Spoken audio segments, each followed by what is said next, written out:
from the lucid fringe. Ravings from the lucid fringe.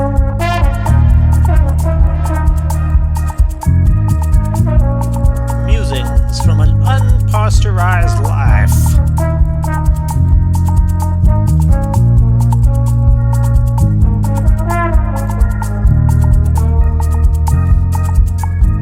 Improvised on the front line of love and beauty. Welcome, I'm Semeric Yarrow. Today on Ravings from the Lucid Fringe, more Mexican adventures. Symbols in the selva. Into the Mayan hinterlands.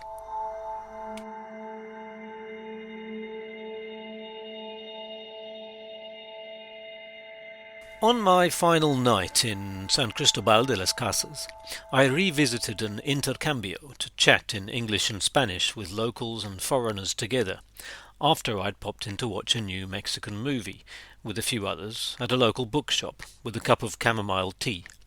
The movie was Totem.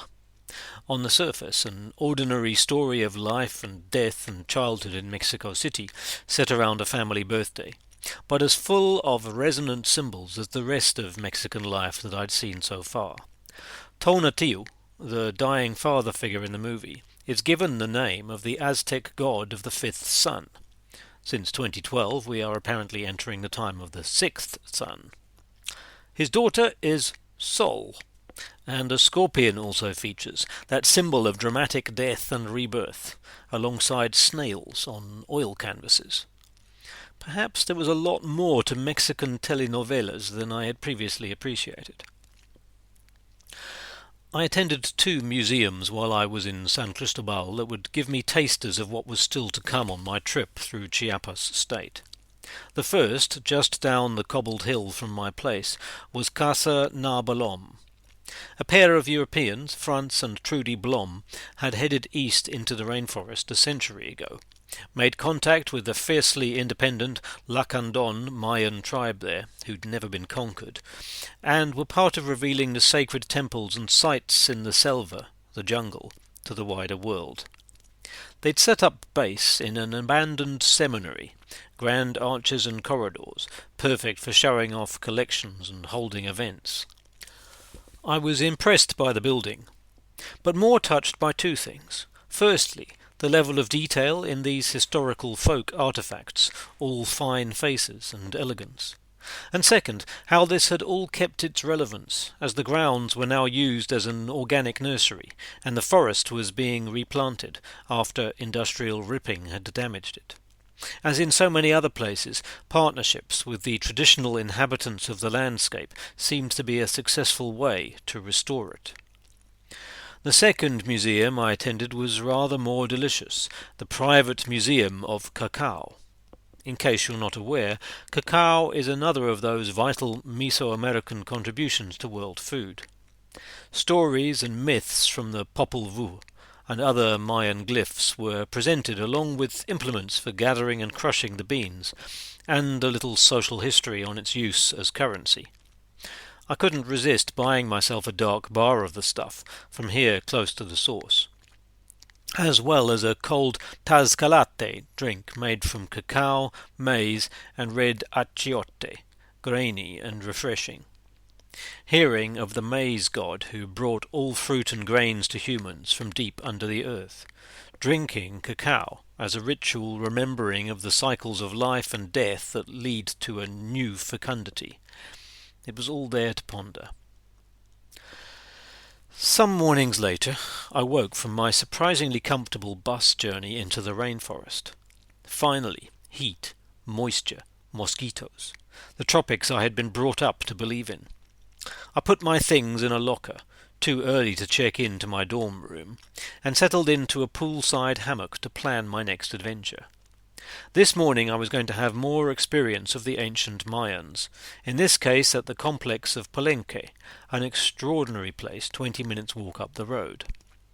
I first read about this place probably 20 years ago when I was devouring alternative archaeological speculative books, particularly some wonderful ones by Graham Hancock, but in this case mostly a rather more offbeat one by an author whose name I can't recall.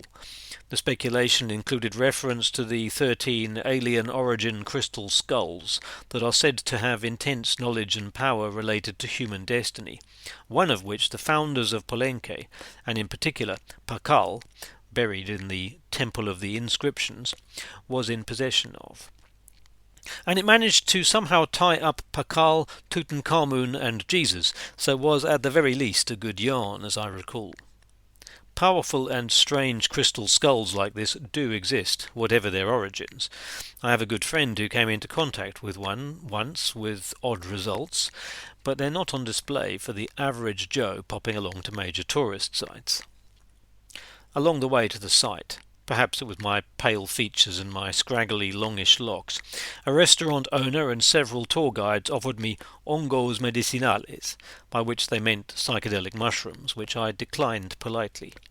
I've got nothing in principle against people using entheogens in the right circumstances, but Palenque was quite trippy enough in its own right, and I instinctively felt I wanted to be present to her with my feet on the ground. I handed my ticket to the official, stepped into the jungle, took a breath, and silently asked her for permission to visit the place. Birds and bats were enjoying the trees.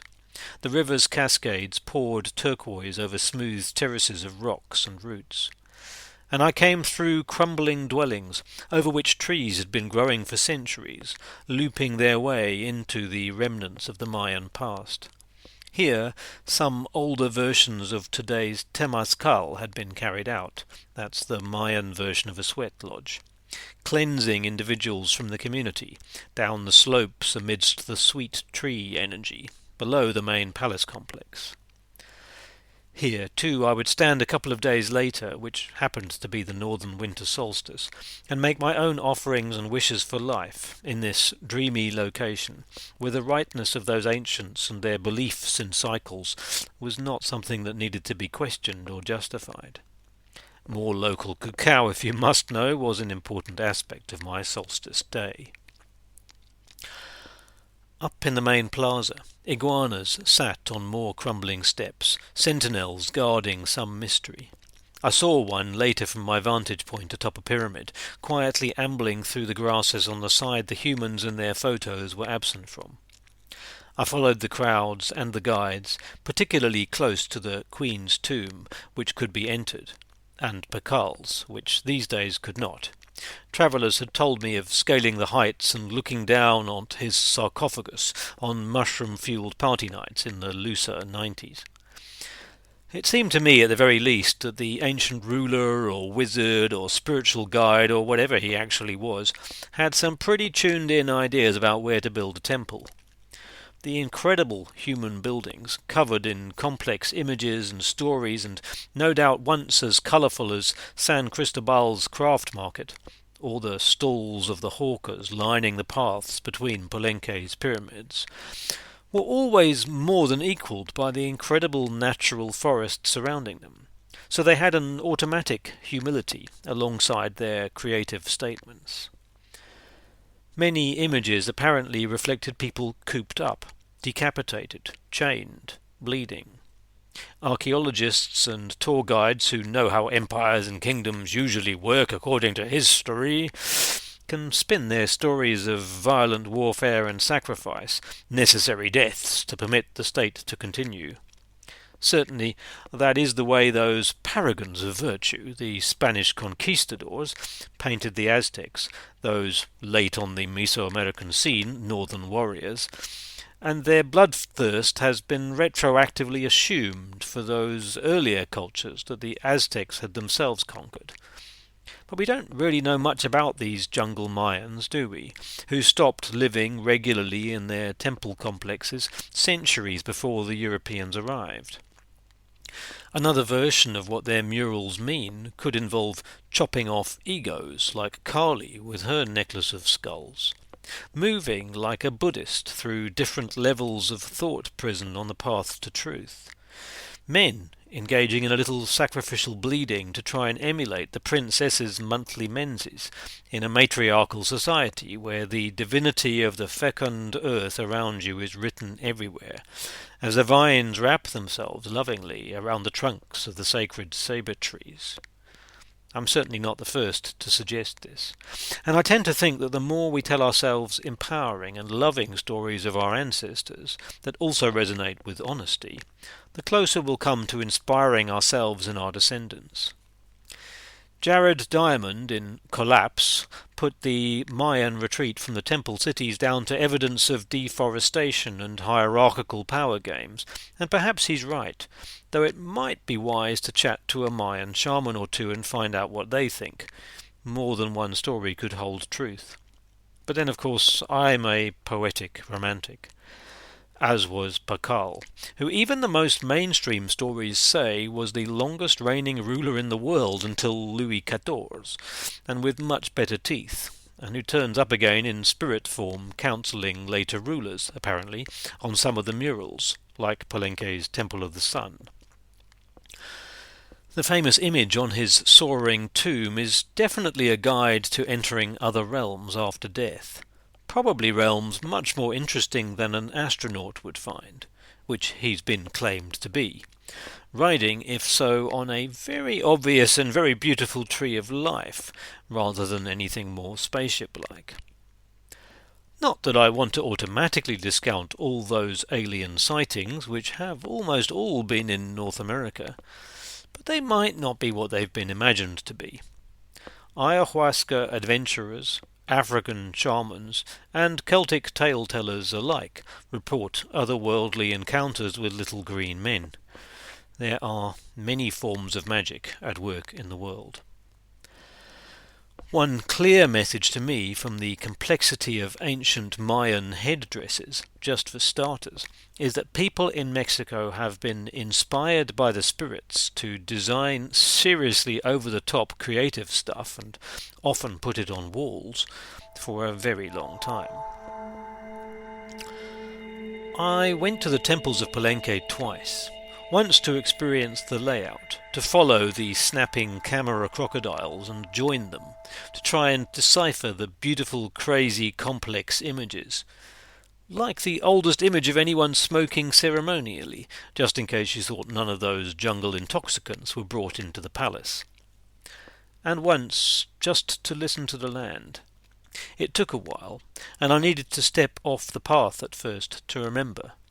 Needed to watch the line of leaf-carrying ants parade across the grass. In fact, it was stepping across the ball court that reminded me of this possibility, away from the chatter, and away from the irritating screeching of the ceramic whistles being sold. Most Mesoamerican complexes feature ball courts, where skilled players bounced the pelota off their padded joints and played a version of the great game of duality.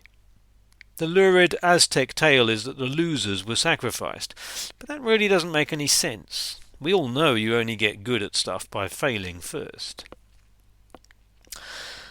Palenque apparently lies on a ley line that links it to Machu Picchu and elsewhere. I'm no expert on such things, but with a little breath it was possible to feel the vibrations.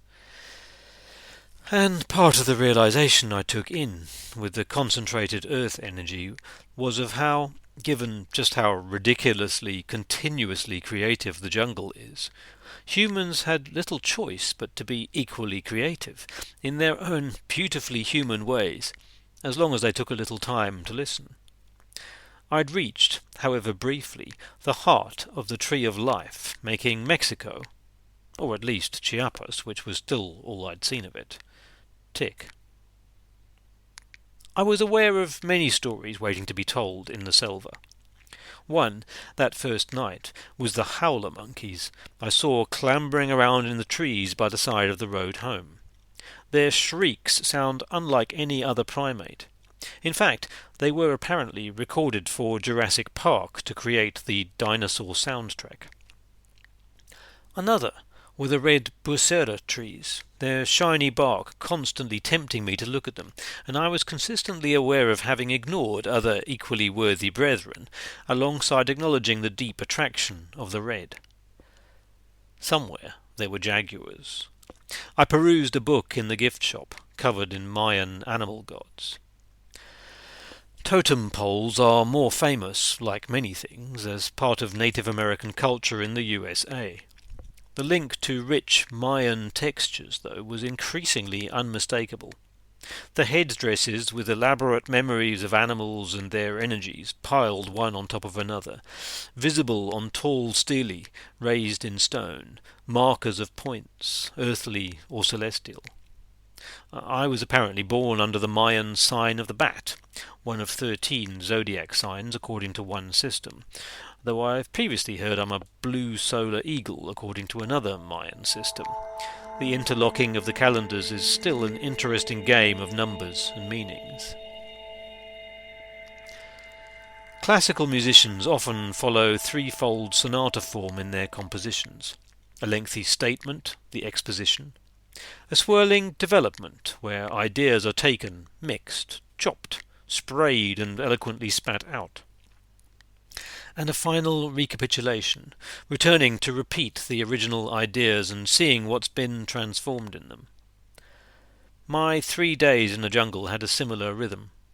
After that first day in Palenque, on the second day I took the ideas on board but headed deeper into the forest, in a tourist minibus to Bonampak. We travelled for hours, stopping for a canteen breakfast, and arrived in Lacandon-controlled territory. Another Mayan ruin at Yaxchilan, on the Guatemalan border, was totally off-limits at the time. Disputes over who had the rights, as well as that infamous narco-traffic and low-level arguments with the National Army.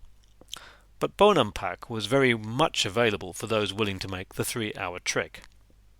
As we entered the autonomous region, Sirius Zapatista territory, the signs stopped being in printed government script and started being hand-painted, but still said things like, "Don't throw rubbish." Later, we had to switch Colectivo into one administered by Lacandon locals, who took the fees direct from the tour companies and took everybody through to Bonampak. There in the mist, after a stroll under the canopy, was this site, crafted onto a hill. Or, as so often in Mexico, crafted onto previous temples. The number usually thrown about was that reconstruction happened every 52 years when the different Mayan cycles aligned. At Bonampak you can see older pyramids, different staircases excavated under the outer layer. Of course, this means speculation about the age of sites could be almost infinitely extended. Who knows which people, when, were the first to recognize the power of a location? Perhaps someone in the time of the first sun, their constructions long since absorbed into the landscape. At Bonampak you can visit 3 chambers lined up next to each other, with colourful murals telling stories we can also only truly guess at. And below on the plaza is where I saw my first real Mayan stela, an enormous standing stone which would recall Stonehenge if it wasn't covered in a dramatic Mayan character wielding an elaborate wand staff and daring us to guess what the hell he was up to.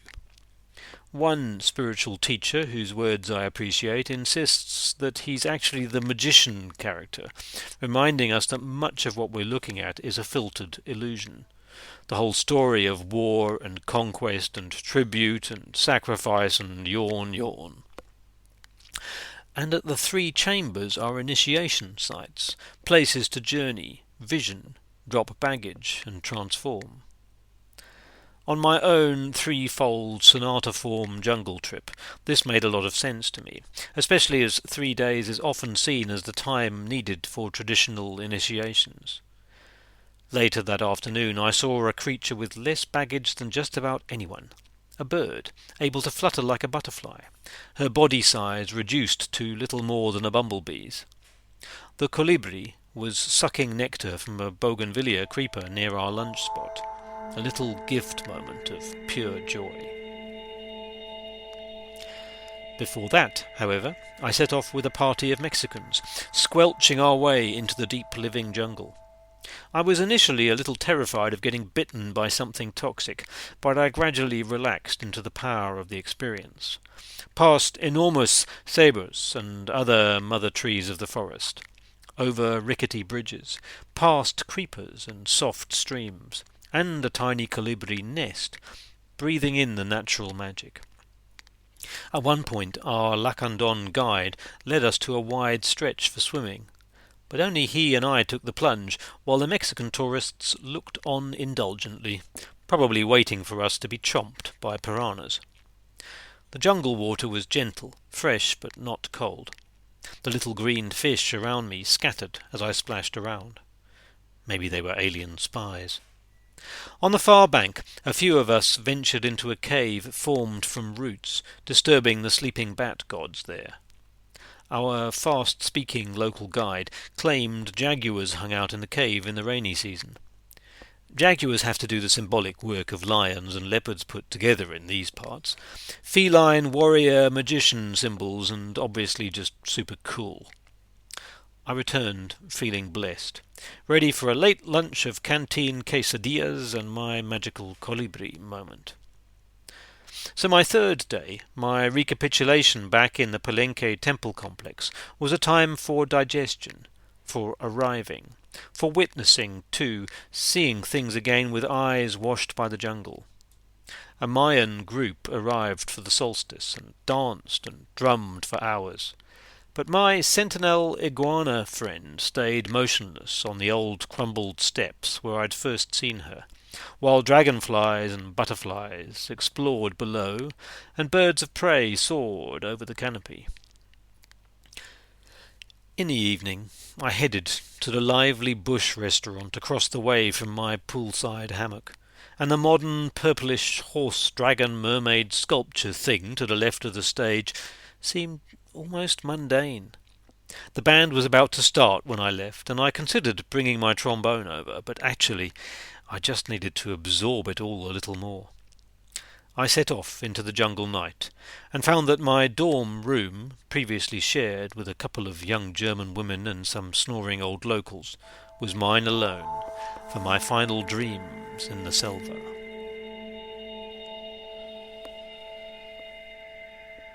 Revolution in the air. Huge, hot, and dusty was how Villahermosa was described in one guide, and despite its name, this didn't inspire it as an obvious destination to visit. I mentioned to people in San Cristobal that I was thinking of visiting Tabasco, and they tended to look blankly and wonder why. The smallish state of Tabasco, of which this pretty town is the capital, sits to the north of Chiapas. It has nothing to do with Tabasco chili, nor with the US-produced condiment. It was, however, a chance to step outside the tourist route bubble and taste a little of everyday Mexico. Having said that, the huge and hot bit wasn't wrong. I arrived, sweltering at the bus station, promptly gave away my ancient winter jacket, and began a long march through the city centre to take a look at things. One of the things to see was lots of concrete. In San Cristobal, bare walls were often revealed as made from old adobe bricks, kind of more what I expected to see in the place that gave adobe its name. But breeze-block buildings and vibrocrete fences are sadly even more prevalent in much of Mexico than in South Africa. The wonderful colours of urban centres get balanced with this choking alternative that often lies underneath.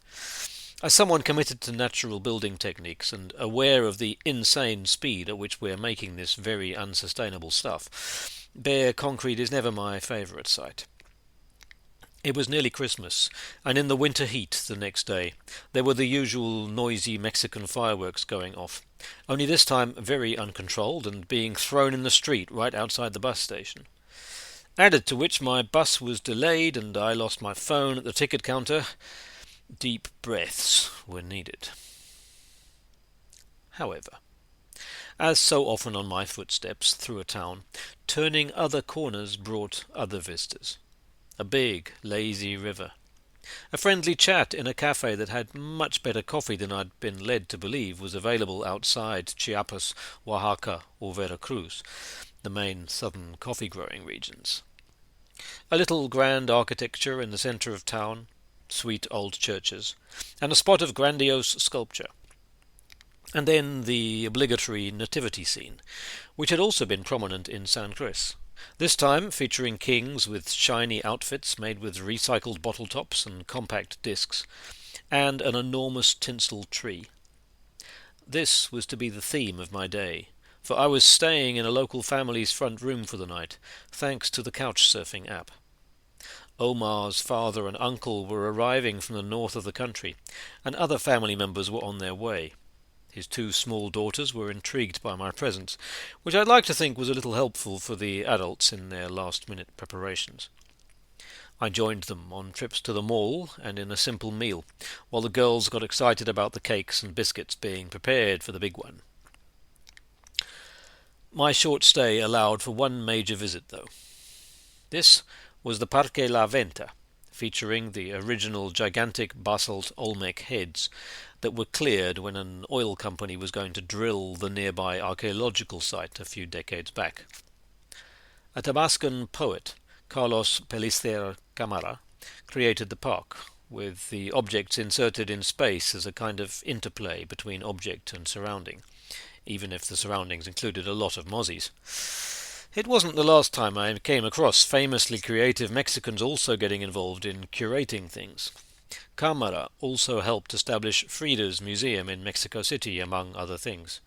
He was originally part of the dynamic Mexican modernist movement after the Revolution, for the workers, alongside Diego Rivera, Octavio Paz, and other subsequently big names. In the Anthropology Museum, also named for Camara, there was an exhibition on Victor Jara, the Latin American Bob Dylan, who was killed during the CIA-sponsored Pinochet coup in Chile. Artists in Latin America have often, inspiringly and sometimes tragically, been in the front line of social change.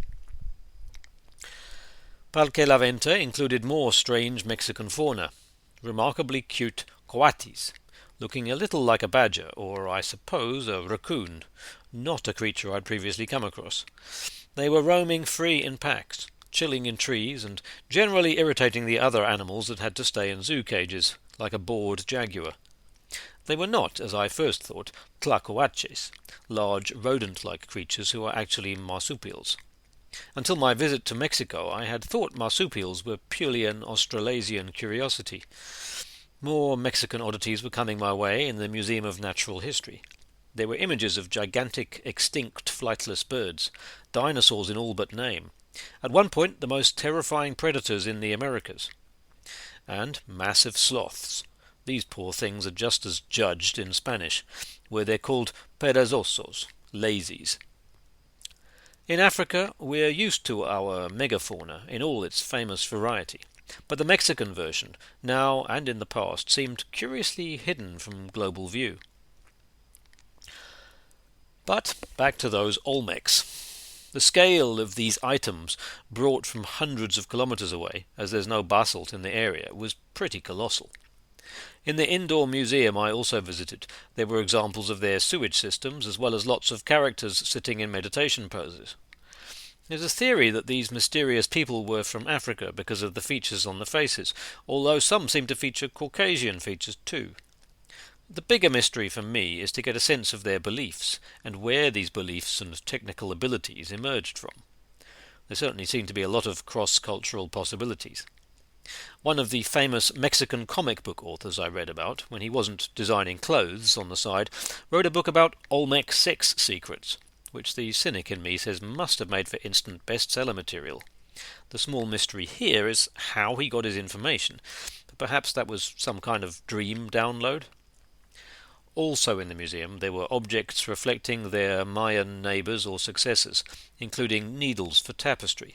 Another reminder of the length of time such crafts have been essential round here. I also began to see elaborate censers, with decorated human and godlike features, which I would see many more of, often stupendously detailed. And then there were other cultures on display from up the coast, just known as classic Veracruz. So much unknown richness. My next bus trip would lead me west to Oaxaca, the eponymous capital of its state, and there I would continue to have my mind blown by the ancients. Monte Alban, on a hilltop just outside the city, was the most startling example. At first, as I walked round, I took photos of things that looked a bit like the remnants of Roman villas. It was only when I turned a corner and found the scale of the site that I felt awe and surprise. Gigantic columns, great pyramid structures and stelae, and a key motif in the ancient sites I visited, but one the Zapotecs were clearly expert in, alignment with the directions and with dimensions in the sky, and a ball court or two. There were also a lot of murals depicting so-called dancers, which later archaeologists had decided actually featured people being genitally tortured. That wasn't my take at all. I think the dancer thing is probably more on the mark, as they seemed to me to show sexual energy, and some of them probably showed childbirth. But, turn the Zapotecs into violent, bloodthirsty types. If it serves you, we only have their hieroglyphs to go on, which may be a lot more subtle than expected. If they chose to decorate their sacred places with this kind of imagery, it probably, I would hazard, had a purpose of guidance. And then there are the Mixtecs, whose extraordinary jewellery work was found in a tomb nearby, and whose capital, in the east of Oaxaca state, was seen as a major sacred centre when the Spaniards turned up. The jade work from the tomb was spectacular. I saw it at the Cultural History Museum in Oaxaca's ex-Dominican convent. Actually a monastery, confusingly. Conventos in Spanish can be for either sex, depending more on the order. It was obvious that the whole of southern Mexico before the Spanish turned up had been an interlocking series of sophisticated cultures, with shared ideas about the tree of life, the four directions, a cosmology of the ages. But what could we say about the region today? San Cristobal had had a gentle, cultured side that belied the violence of 30 years ago. The old town at least seemed a place full of bookish intellectuals, higher education institutions, and strong academic opinions. I had watched the inevitable documentary on the Zapatista uprising of 30 years ago, and its demands for greater support for indigenous people and greater opposition to globalizing capitalism, as specifically represented by the North American Free Trade Agreement back in 1994. Emiliano Zapata, the hero with the big bigote, moustache, that inspired the name of the new fighters in the EZLN so many decades later, was the most radical of the Mexican revolutionaries of 1913 to 21, and paid for it with his life, and many of his supporters came from the south.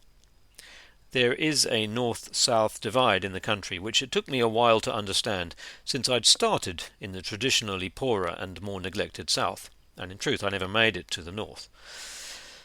And it has to be said it's partly a cultural divide and partly a mentality that is a little different to South Africa, but that will still ring with some familiarity. Perhaps it has still more familiarity to those engaged with Indian cultural dynamics, where the darker-skinned peoples of the more tropical south have also traditionally been closer to ancient tribal and indigenous teachings than the lighter-skinned folk in the north, who in turn have looked down on them. The including of traditional religious beliefs and cultural practices as aspects of what makes things archetypally Mexican was driven largely by a Mexico City-based national government over the generations, partly after independence in the 19th century and partly again after further revolution in the 20th. The guiding myth became the idea that Mexico was a mixed-race culture, mestizo. Everybody supposedly descended from parents who crossed the European indigenous lines, beginning with Cortés the Conquistador and his indigenous mistress. In the far south, that "we're all mestizo" myth is not terribly true, because there are an awful lot of completely unmixed indigenous people there still. This fact is most obviously epitomized in Oaxaca, whose most famous son is Benito Juárez, the most popular 19th century Mexican president. At the same time as Abraham Lincoln was being a good white liberal up north, Mexican voters elected an actual Native American as their president. Benito was born into a Zapotec community. Incredibly enough, that was all while whites were still slaughtering Native Americans in the US, several decades before the racist social Darwinism of Teddy Roosevelt and other US politicians started being the ideology behind US foreign policy, and in the middle of Northern European colonization of anyone darker skinned than them. Mind you, President Juarez soon faced foreign invasion from an unexpected direction. He had to contend with the return of the French, who seem to have had more interest in Latin America than I had previously guessed. In the South African tourist industry, I had been led to believe that the French mostly travel in groups with the aid of French-speaking guides, but here in Mexico I kept bumping into independent Francophone travelers. In case you didn't know, Napoleon caused Mexican independence and similar uprisings throughout Latin America by putting his brother on the Spanish throne.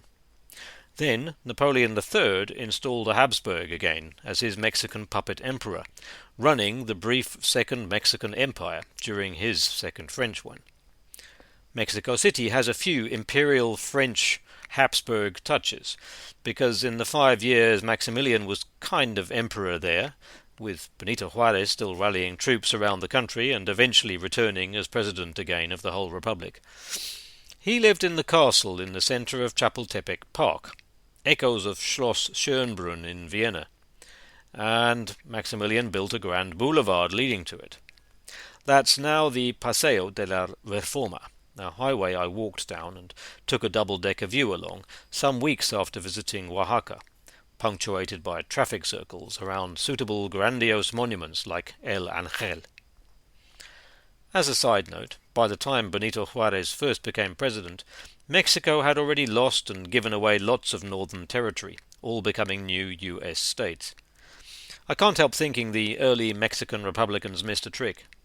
30 years after the USA's independence was declared, they called their new state the Estados Unidos de Mexico, made up of a whole lot of federated states along the lines of the USA. But they never tried to renegotiate or use the America name themselves. As a result, US Americans get away with behaving like their little corner of the double continent is the only thing that matters. Like Benito Juarez, many of the people I had met in Chiapas and Tabasco, and many I would meet in Oaxaca, had a fairly solid indigenous heritage. Their ancestors had suffered along the way because of this, and made some rather reasonable claims of decades of quiet, centralized but unofficial racism. Added to this was the way President Porfirio Diaz, at the end of the 19th century, developed Mexican cities with the aid of new immigrant Europeans brought in to run corporations. Diaz is kind of a historical Mexican Putin, from Oaxaca like Juarez but with a mestizo background. Initially a soldier, then winner of 7 increasingly corrupt elections, and allied with the church and other conservative forces seeking a strong man leader. Diaz's practices were the most obvious things Zapata and his followers were fighting during the long-winded revolution, a revolution that was well timed to keep Mexico completely out of World War I, because unlike the Russian Revolution somewhere in the middle, the Mexican version ran and ran. Yet the way he developed the cities in classic fin de siècle fashion means he's still remembered rather more fondly by some people than the average dictator. There's an important Calle Porfirio Diaz in the center of Oaxaca. Some results of this long-running, unofficial bigotry seemed still to be at play during my visit. It was interesting to note the rather paler skins of many politicians on local political posters, for example, compared to the average person I encountered. It's possible there were a few seriously pale Mexicans in the city alongside the international minority, but I hardly met any in the South as a whole. Somewhere on a suburban hacienda behind razor wire, I might guess, although that would be generalizing and judgmental of me. Many Southerners, by contrast, seemed generally closer to those impressive traditional pre-Columbian ways of running things, and of course pre-Columbian languages, as I'd experienced around the state of Chiapas. With the uprising of the new Zapatistas in the 1990s, there was a conscious revolutionary approach, epitomized by Subcommandant Marcos, the intellectual leader of the movement. A bookshop owner tried to enthuse me into buying a book of his thoughts, though I think dry political intellectual tomes are not quite my cup of chamomile these days. I have subsequently heard that they have full of fables and other interesting tidbits, but instead I sought out comics, which are often my visual way of trying to understand a new culture. I found a graphic novel on the Mexican Revolution, and a history of the historieta, in other words, a rather wordy look at the history of Mexican comics and their impact on society, with examples and caricatures of their creators, including the Olmec sex guy. I thought I'd find something interesting in a comic shop one day, but it only sold Spanish versions of Marvel and DC, as if Mexican mythology didn't have extraordinary alternative riches to mine. Later I found comic strips full of Mexican satire, though I didn't buy them, much as I love Zapiro's social commentary in South Africa as a way into the zeitgeist in our country. This was partly because of the number of slang phrases I needed to get my head around. Chido, Mexican for cool, didn't take too long, but I attended a comedy night in my first week and was pretty lost. My Colombian teacher said it was probably albur, a Mexican form of comedy that turns nearly everything into sexual double entendre, and sounds to me like a slightly more sophisticated version of Old English carry-on comedy. However, as the comedians I watched generally seemed more progressive types with an openly lesbian MC, I think it was probably more just me not getting all the slang. There was a very practical side to the 1990s uprising, taking over municipalities and running them independently of the Mexican state and the government of Chiapas, including women kicking men out of certain meetings, setting up schools and healthcare and farming plans that the national government wasn't interested in. The movement spread into Oaxaca and led to huge demonstrations in the national capital, and probably led to the final crumbling of the one-party rule of the PRI. It all sounded quite inspiring, apart from the violence on both sides, though political movements tend to fossilize quite quickly. In Mexico, the PRI had stayed in increasingly corrupt power with its institutional revolution for 70-odd years, since a little after the chaotic 8-year revolution concluded in 1921. In South Africa, the ANC is a shadow of its former self after 30 years of government. And in Chiapas, where well-meaning revolutionaries, faces covered in bandanas, took regularly to the streets not so long ago, becoming a Zapatista leader was a pretty solid route in certain quarters to power and influence these days, according to some locals I spoke with. Still, with an ostensibly left-wing government in power now nationally, the Zapatistas were being celebrated in Mexico City when I arrived there later. Large photos of the rebellion adorning Chapultepec Park beneath Maximilian's castle. And there was a photo exhibition on the fight in Chiapas, in the former Escuela Nacional Preparatoria, which Benito Juárez founded 150 years ago. First, though, I would spend more time exploring Oaxaca state than anywhere else on my trip, and life would take many surprising turns along the way.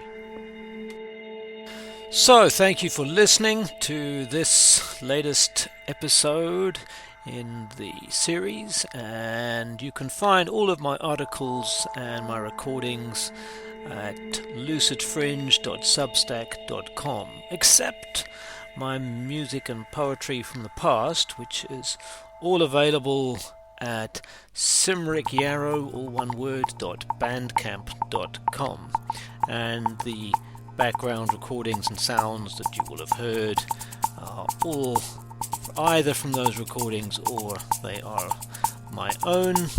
Please do give this a rating if it's on your podcast app. Please spread the word if you enjoy what you hear, and if you want to give me some feedback or commentary, of course I'm very open to that. Any suggestions for future episodes?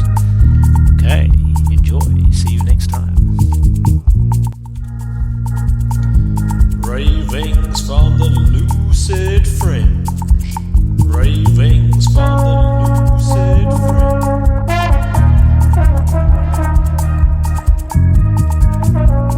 Musings from an unpasteurized life.